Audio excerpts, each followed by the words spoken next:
हाँ जी, जय श्री महाकाल। सुप्रभात, सभी को हार्दिक स्वागत और अभिनंदन। हम लोग बात कर रहे हैं हस्तरेखा विज्ञान की। तो हस्तरेखा के संबंध में एक प्रामाणिक और शास्त्रीय ग्रंथ जिसका मैंने नाम लिया था आप लोगों को, उसका नाम है हस्त संजीवनम। हस्त संजीवनम। इसके लेखक हुए हैं आचार्य मेघगढ़ी। ये जैन आचार्य थे। आचार्य मेघगढ़ी विजय इनका पूरा नाम था। और सामान्यतः आप हस्तरेखा के परिचय में ही आप जानते हैं कि कराग्रे वसते लक्ष्मी, कर मध्य सरस्वती, कर मूले तु गोविंद, प्रभाते कर दर्शनम। तो हाथ के दर्शन का भी आपको फल बतलाया गया है। हाथ के दर्शन का फल क्यों बतलाया गया है, इस पर जब हम तीर्थों की चर्चा कर रहे थे, देखिए ये पितृतीर्थ होता है। अंगुष्ठ का मूल जो है यह पितृतीर्थ है, और ये जो उंगलियों का आगे वाला हिस्सा है ये देव तीर्थ है। इसीलिए जब आप जल इत्यादि देते हैं तो इस प्रकार से देते हैं। मैं बता चुका हूं ये सब बातें। तो हाथ के दर्शन का सुबह सुबह में अपने हाथों को देखने का बड़ा महत्व है। और महत्व क्यों है कि इसमें जो है जो रेखाएं कही गई हैं उसमें कहा कि भैया पितृरेखा, इसमें जो पितृरेखा है तो कहा कि पितृरेखा भवेद गंगा। पितृरेखा जो है ये गंगा के समान है। पितृरेखा भवेद गंगा, मातृरेखा सरस्वती। मातृरेखा सरस्वती। मैं बार बार कहता हूं कि जितना अधिक से अधिक हाथ देखेंगे उतने आप इस विद्या में पारंगत हो पाएंगे, है ना। तो पितृरेखा भवेद गंगा, मातृरेखा सरस्वती, आयुरेखा च यमुना। आयुरेखात्र यमुना, तत्संगम तीर्थ मक्षयम।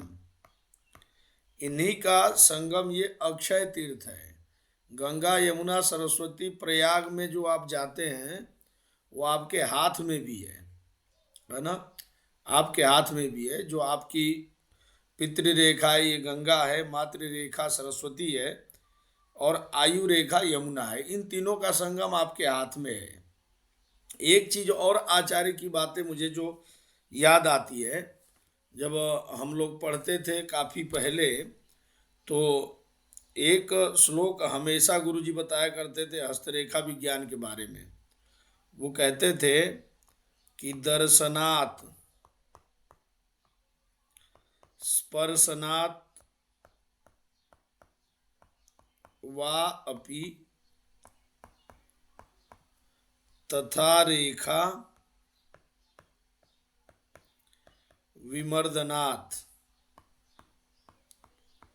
दर्शनात् स्पर्शनात् वापि तथा रेखा विमर्दनात् हस्त ज्ञानम त्रिधा प्रोक्तम।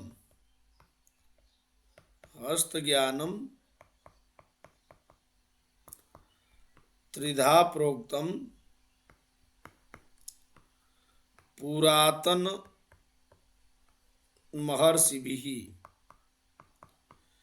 देख लीजिए कि तीन प्रकार से हाथ को देखने से आप तीन प्रकार से फल कथन को समझेंगे। अथवा जैसे आप कुंडलियां देखते हैं तो उसमें नवमांश, द्वादशांश, त्रिशांश, ऊंच नीच, दुनिया भर के मित्र शत्रु देखते हैं।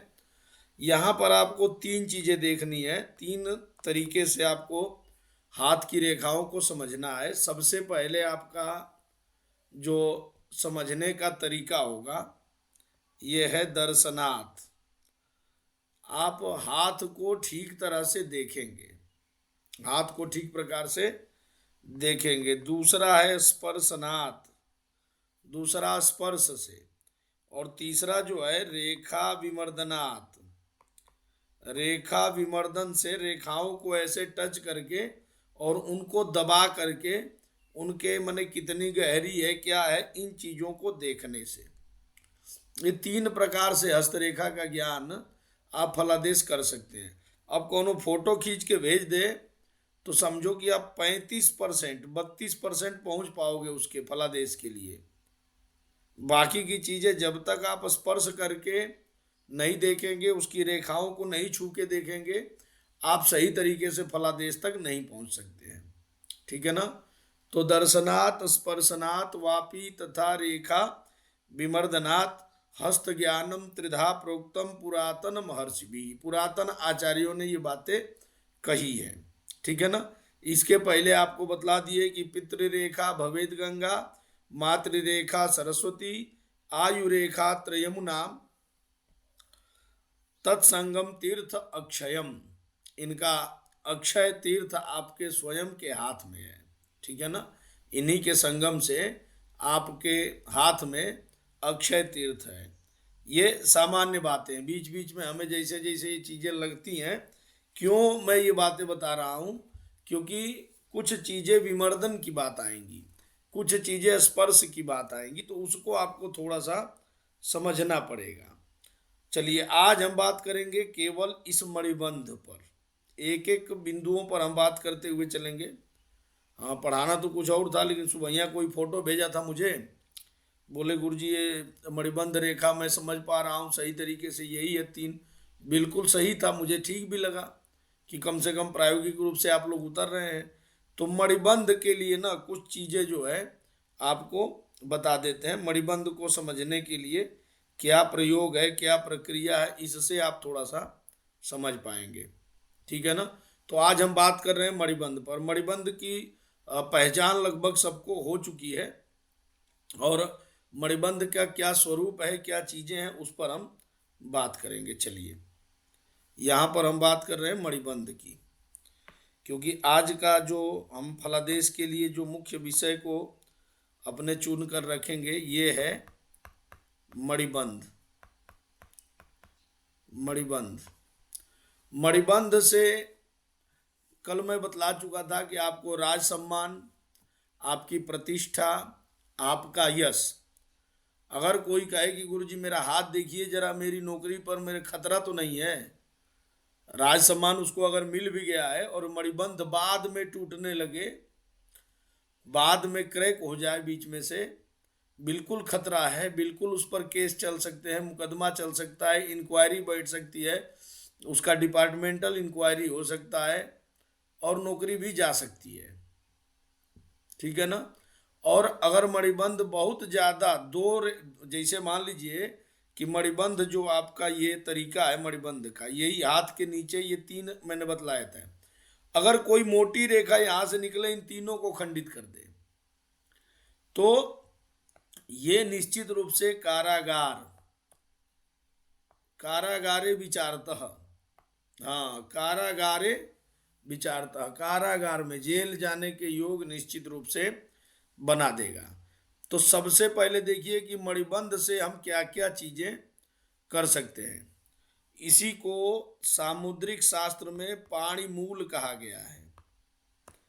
विवाह में एगो संस्कार होता है पाणी ग्रहण संस्कार, तो हाथ ही पति पत्नी जो हस्तमेलाप कहते हैं, हमारे यहाँ गुजराती में उसको हस्तमेलापक कहते हैं, गुजराती में बहुत कुछ कहते हैं, सुनोगे तो पगला जाओगे।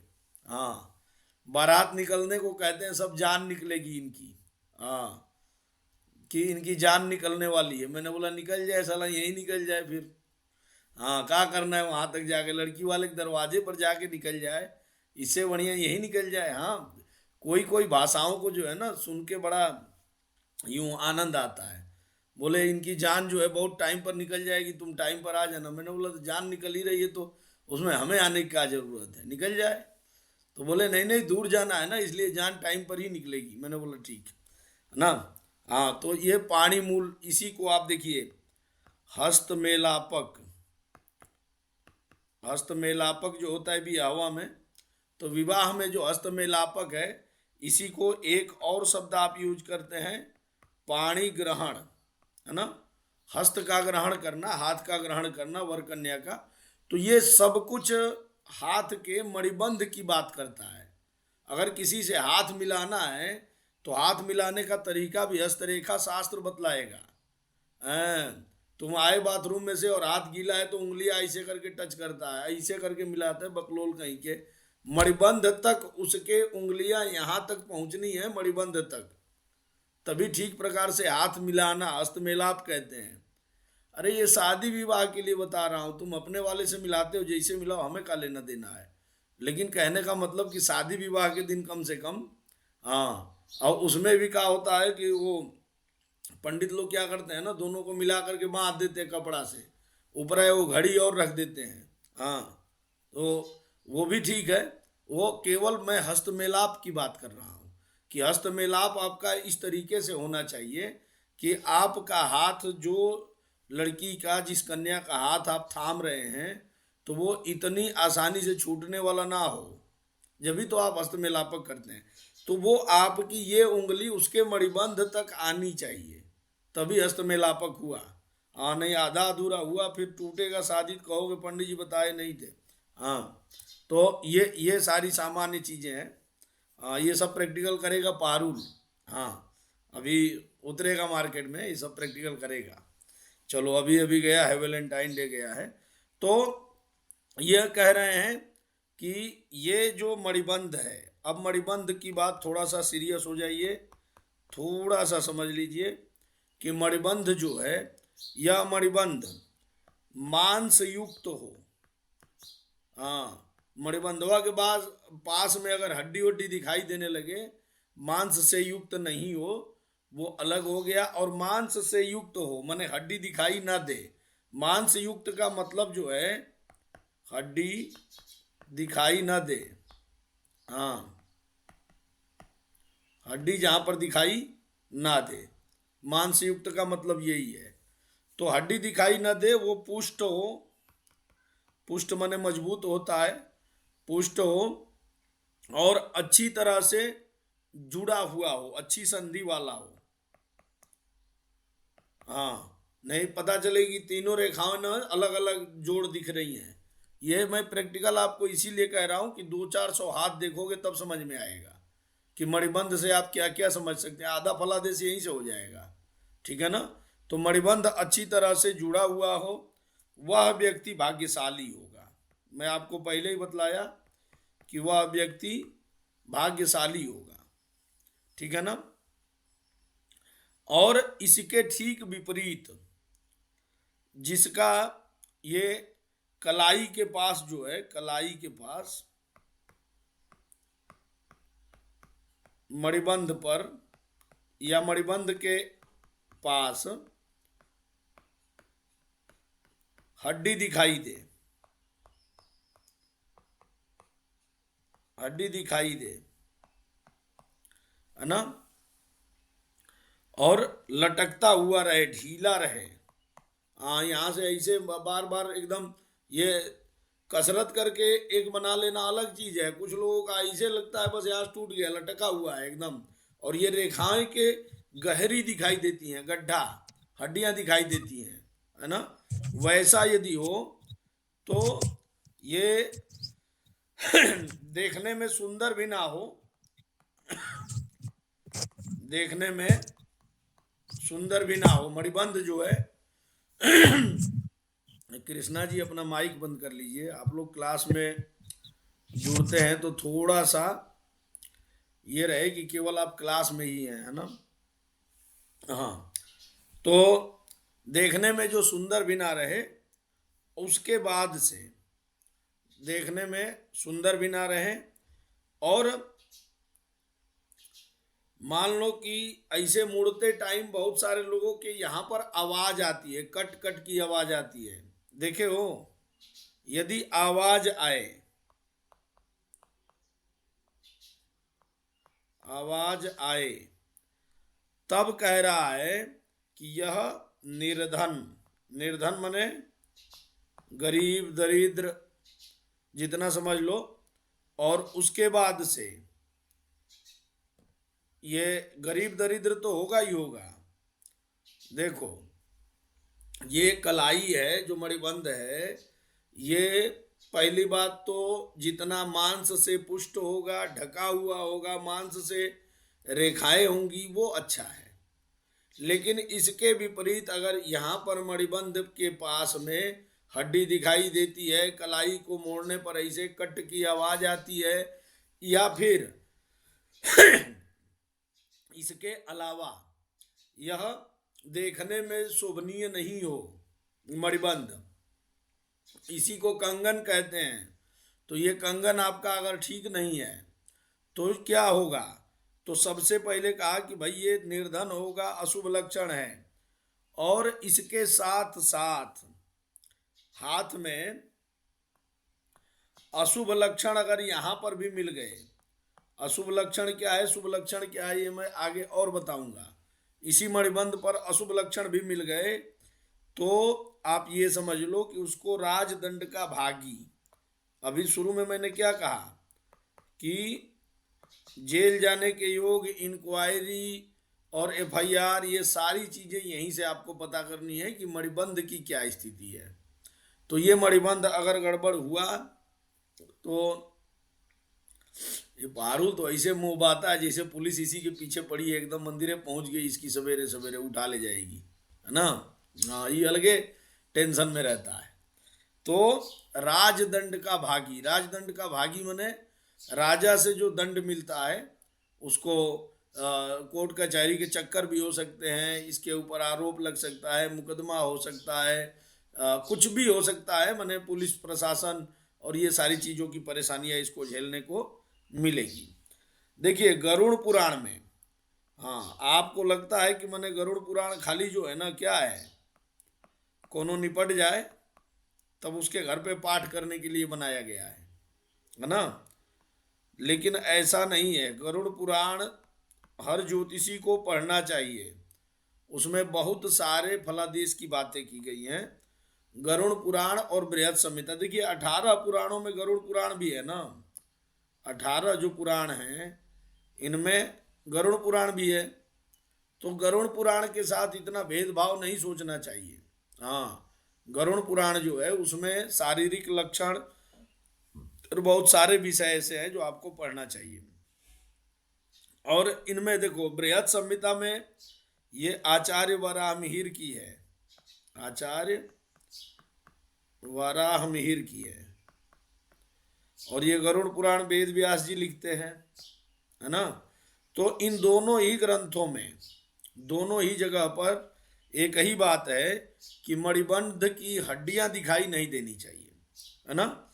अगर यह दिखाई देती हैं तो वो ठीक नहीं है, और हड्डी दिखाई नहीं देती है तो जोड़ जो है, जोड़ ये मजबूत होना चाहिए, जोड़ इसका जोड़ मजबूत होना चाहिए और हड्डियां दिखाई नहीं देनी चाहिए, ये सौभाग्य का लक्षण है।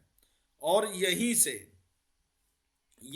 देख लो, यहीं से ऊपर ये जो मणिबंध है इसी के ऊपर आपका हाथ शुरू होता है, इसी के ऊपर से यहीं से हस्त का प्रारंभ होता है ना। हस्त का प्रारंभ होगा, हस्त का प्रारंभ यहीं से होगा मणिबंध के ऊपर।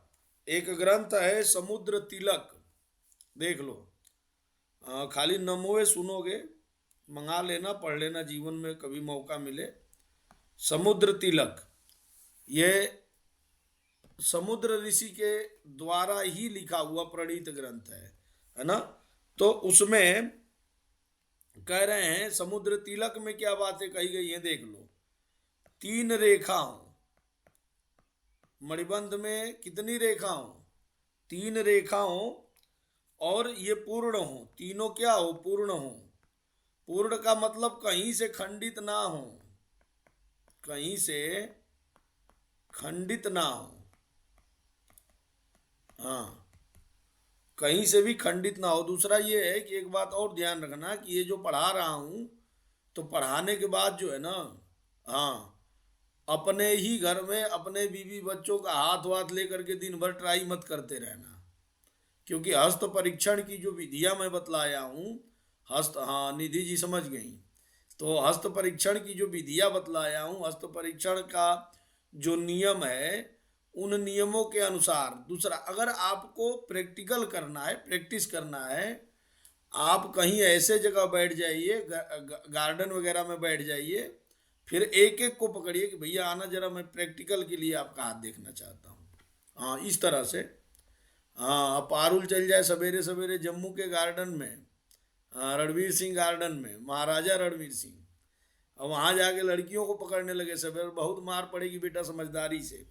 हाँ, कि ये छेड़ने आता है सुबह सुबह। और बोले कि गुरुजी कहे थे, गुरुजी यही सब सिखाए तुमको। तो 3 रेखा हो जो पूर्ण हो और कहीं से भी खंडित ना हो, ठीक ना। और एक और समझ लेना कि कलाई के चारों ओर, अभी तक आप केवल मणिबंध को नीचे देख रहे थे ना, मणिबंध को आप केवल यहां पर देख रहे थे, यहां पर भी देखो, ऊपर भी देखो, ऊपर भी ये चारों ओर कंगन भी बन रहा है क्या, कलाई के चारों ओर। ये बहुत कम लोगों के हाथ में आपको मिलेगा। कलाई के चारों ओर ये मणिबंध रेखा घूम गई है तो वह बहुत धनी होगा, सुवर्ण से युक्त होगा। हाँ, 4 लाख पार चला जाएगा, चांदी सोना ले क्या करेगा। कहने का मतलब है कि रत्नों का स्वामी लिख लो यार तुम तो। नहीं कहो गुरुजी सोना पहले महंगा था, अब चांदी महंगा है। हाँ, तो ये जो है सोने चांदी हीरे जवाहरात मोती एफडी, हाँ, ये अपना शेयर मार्केट, इन सब में इसका पैसा घूमेगा, बहुत धनी होगा, ठीक है ना। हाँ, पूर्णिमा जी के पास सब कुछ है। तो इन इन चीजों में ये मणिबंध जो है,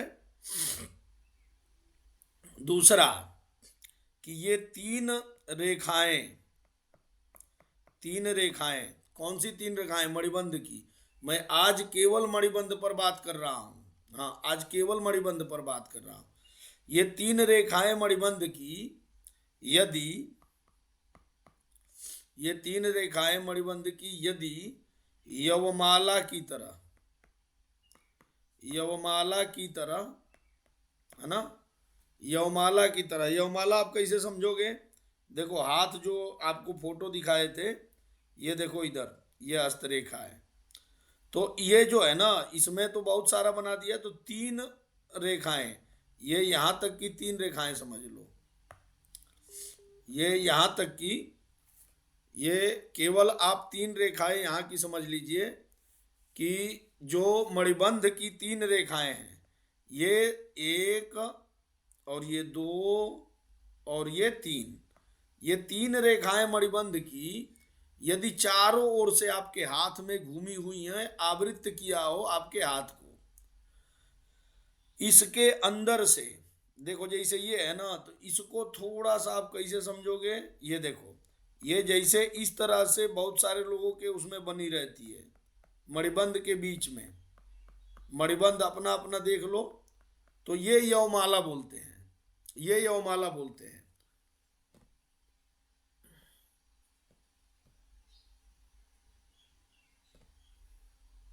हाँ, तो ये यवमाला है। तो यवमाला यदि बन रही हो और चारों ओर से बन रहा हो, तो कहा कि भूपति ही, वह निश्चित रूप से राजा बनेगा। राजा, राजा जो है वो भले गरीब परिवार में पैदा हुआ हो, कहीं भी एकदम बैकवर्ड एरिया में भी हो, तो वो राजा बनेगा, इसमें कहीं से कोई दो राय नहीं है ना। कहा, ये समुद्र तिलक में कहा है कि त्रिपरिक्षेपा व्यक्ता यवमाला भवति यस्य मणिबंधे नियतम महार्थ सहित स सार्वभौमो नराधिपति। सार्वभौम राजा बनेगा, चारों ओर मणिबंध के, उसके चारों ओर से ये 3 रेखाएं आवृत्त हो तब, ठीक है ना। और कलाई के चारों ओर, अब ये देखो 2 रेखाएं जिसकी होती हैं मणिबंध की, कल मैं जब पढ़ा रहा था तो बाद में मैंने पूछा था कि भैया कोई प्रश्न हो तो पूछ लो, तो कोई पूछ रहा था गुरुजी दो मणिबंध की रेखाएं हो तो अभी मैं कल तो परिचय ही करवाया था हाथ का। तो दो रेखाएं अगर मणिबंध की हैं और ये चारों ओर से हैं, देख लीजिए कि मैंने हाथ के चारों ओर पूरा कंगन है ना, तो ये बुद्धिमान होगा और राजमंत्री होगा, बुद्धिमान होगा राजमंत्री होगा। माने ये तीन गो वाला बनेगा ना तब तो वो नेता बनेगा, सांसद बनेगा, कैबिनेट मिनिस्टर बनेगा, राज्य मंत्री बनेगा, कुछो बनेगा। और ये दो रेखाएं बनने से आईएएस बनेगा। हाँ, आईएएस आईपीएस जो बड़े पद होते हैं, राजमंत्री उन्हीं को तो कहते हैं ना। हाँ, ये सचिव टाइप के जो लोग होते हैं उनको आप कह सकते हैं। हाँ, आईएएस में भी जो टॉप लेवल के आईएएस होते हैं जिनको सेक्रेटरी बनाया जाता है ना, राज्य का सचिव इत्यादि बनाया जाता है, ये इस तरह के उनके हाथ की रेखाएं, इनसे आप समझ पाएंगे। ठीक है ना। और एक ही मान लो रेखा हो, है ना, एक रेखा हो, ये भी यवमाला से युक्त हो, चारों ओर से हो, तो भैया धन धान्य से पूर्ण होगा। धन धान्य से पूर्ण होगा माने जीवन में इसके बार बार उतार चढ़ाव नहीं आएगा। ऐसे हाथ वाले जो है ना स्थिर मति होंगे और उसकी बड़ी प्रतिष्ठा होगी। अब एक बात और ध्यान रखिएगा कि ये जो है, जो यवमाला बता रहा हूं, ये तीनों कंडीशन में होना चाहिए। यवमाला जो है ये तीनों कंडीशन में, एक रेखा हो कि दो रेखा हो कि तीन रेखा हो, होनी चाहिए। और यवमाला भी केवल एक दो यव बन जाने से कुछ नहीं होगा। यव की माला कह रहा हूं, एक दूसरे से जुड़े होने चाहिए।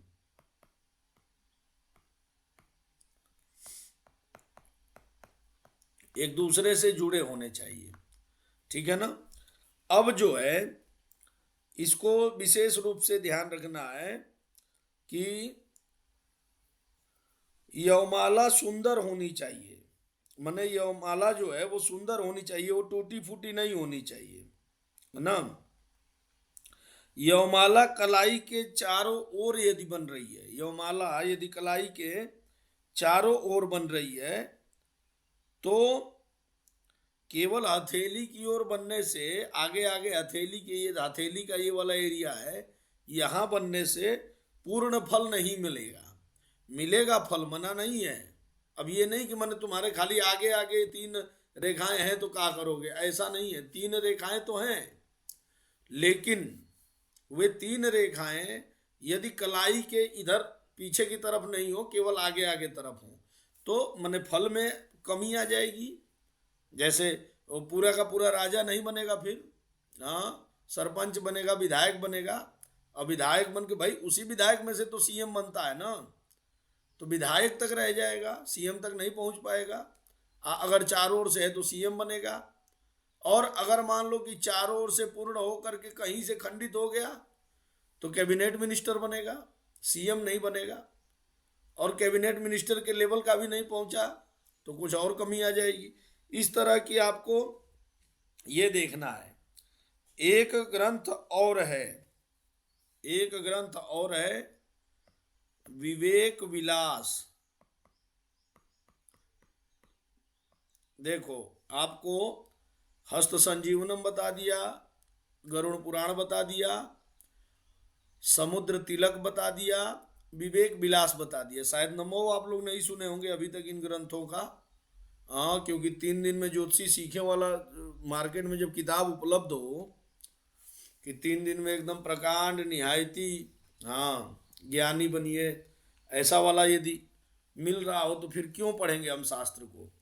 तो ये विवेक विलास नाम का जो ग्रंथ है वो कहता है कि मणिबंधे, ये थोड़ा सा स्त्रियों के लिए कहता है। हाँ, मणिबंधे ये स्त्रियों के लिए विशेष रूप से है, देख लेना।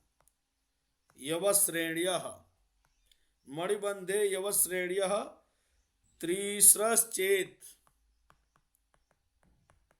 तीसरश्चेत स नृपो भवेत, वह राजा होता है। यदि ताः पाणिदृष्टेपि, यदि ताः पाणिदृष्टेपि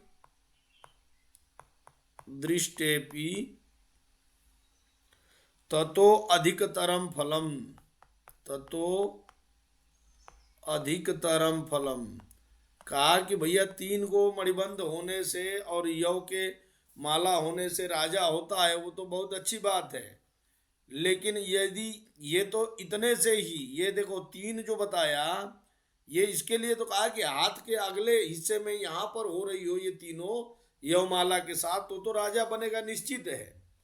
लेकिन अगर चारों ओर से घूम जाए, चारों ओर से यदि यह घूमे, तब कह रहा है कि भैया ये जो है निश्चित रूप से ये राजा से भी ऊपर का पद प्राप्त करेगा। एक चीज और देख लेना, जो मैं स्त्रियों के लिए कह रहा था, मुझे बीच में कुछ और याद आ गया तो ये लिखा दिया। एक भविष्य पुराण में बात कही गई है, भविष्य पुराण में बात कही गई है। ये श्लोक कहता है स्त्रियों के लिए, पहले श्लोक देख लीजिए। मणिबंधो अव्ययच्छिन्नो, मणिबंध जो है छिन्न भिन्न नहीं हो, और रेखात्रय विभूषितः, 3 रेखाओं से विभूषित हो। रेखात्रय विभूषितः ददाति च चिराद एव, ददाति च चिराद एव, चिराद एव मणिकांचन, मणिकांचन मंडनम।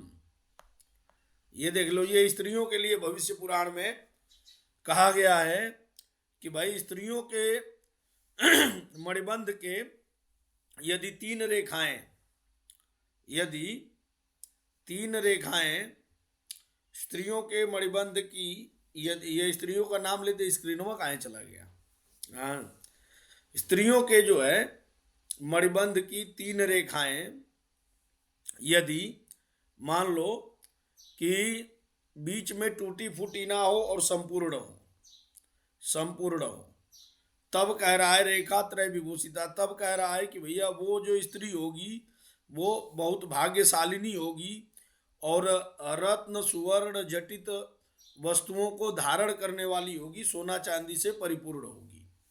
मने रत्न इत्यादि धारण कब करेगी? अधिकतर तभी तक करेगी जब उसका पति जीवित हो। तो इसका मतलब है कि वो सौभाग्यशाली होगी, मने उसको विधवा की मृत्यु प्राप्त नहीं होनी है। ये देखो जो मैं बता रहा हूँ, ये बड़े बारीकी से और सामान्यतया कम से कम 50 स्त्रियों के हाथ को देख करके, उनका मणिबंध देख करके ये तय करोगे कि पहले तो ये यहाँ पर देखो, अभी तक जो आपने मणिबंध की बात पढ़ी और समझी, इसमें ये समझ लो कि मणिबंध सबसे पहले यहाँ पर ये स्पष्ट होना चाहिए। रेखाएं नीचे की पहले देखो, ये स्पष्ट होनी चाहिए, टूटी फूटी नहीं होनी चाहिए। अगर 3 रेखाएं बन रही हैं तो सर्वोत्तम है, 2 है तो ठीक है, मध्यम है, 1 है तब भी ठीक है। लेकिन यदि ये रेखाएं टूट गई, फूट गई, ये गड़बड़ हो गई, आपस में इनका संयोग नहीं है, तब क्या होगा?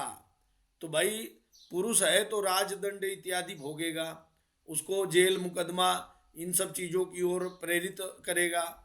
और यदि स्त्री है तो उसको विधवा की प्राप्ति होगी।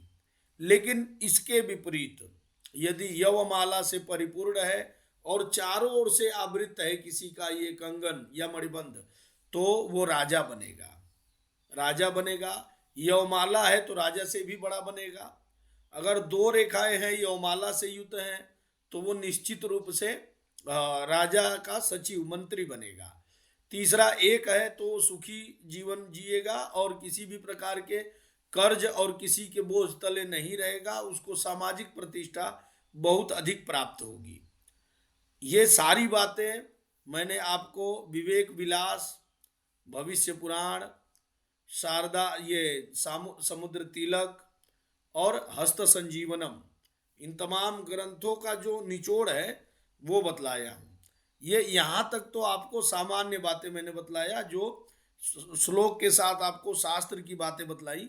श्लोक बहुत ज़्यादा मैं नहीं पढ़ाऊंगा, क्योंकि देखिए आपको प्रैक्टिकल में पढ़ाने के लिए ये क्लास लिया हूँ। जब श्लोक हम पढ़ाते हैं तो उसके लिए हमने अलग से क्लास शुरू किया हुआ था पहले, और आगे भी हम करेंगे। जब श्लोक पढ़ाना होगा तो हम शास्त्र पढ़ाते हैं, और शास्त्र को बिल्कुल शास्त्र की तरह ही पढ़ेंगे, तभी आपको समझ में आएगा, केवल ऐसे करने से नहीं आएगा। अब चलिए, कुछ चीज़ें आपको नोट डाउन करनी है, आपको ही नोट डाउन करनी है कुछ चीज़ें।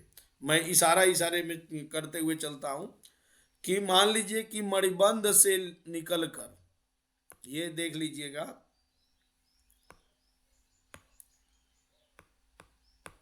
मणिबंध से निकलकर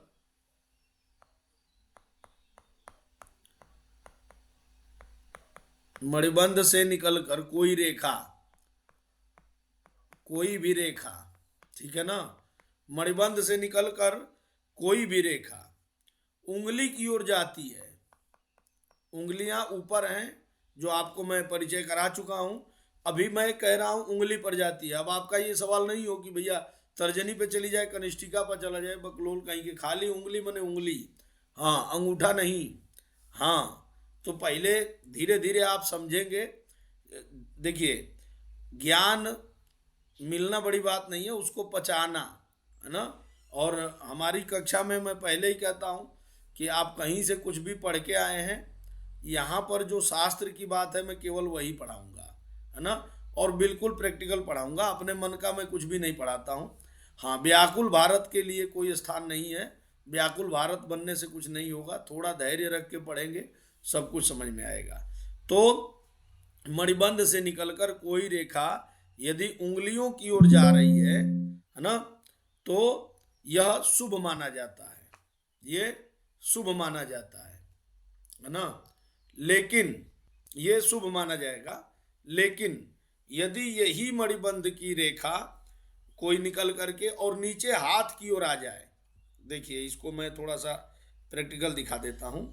यहां से कोई रेखा निकल के इधर चली जाए, ये इधर चली जाए तो ये शुभ है, और इधर नीचे की ओर आ जाए तो ये अशुभ है, ठीक है ना। यहां ऊपर की ओर जाए तो शुभ है, नीचे की ओर आए तो अशुभ है। यदि दो रेखा हो, यदि दो रेखा हो और वो भी दोनों नीचे की ओर आ रही है, ये देख लीजिए, प्रैक्टिकल बात बता रहा हूं, दो रेखाएं हैं और दोनों नीचे की ओर आ जाएं, तो 46 से 56 साल से अधिक उसकी उम्र नहीं होगी। आप जितने हाथों को, और इसका मैं श्लोक दे दूंगा, प्रमाण दे दूंगा, कितने भी हाथ आपको देखना हो देख लीजिए। आज बिजली है नहीं यहाँ, और 1 मिनट रुकिए।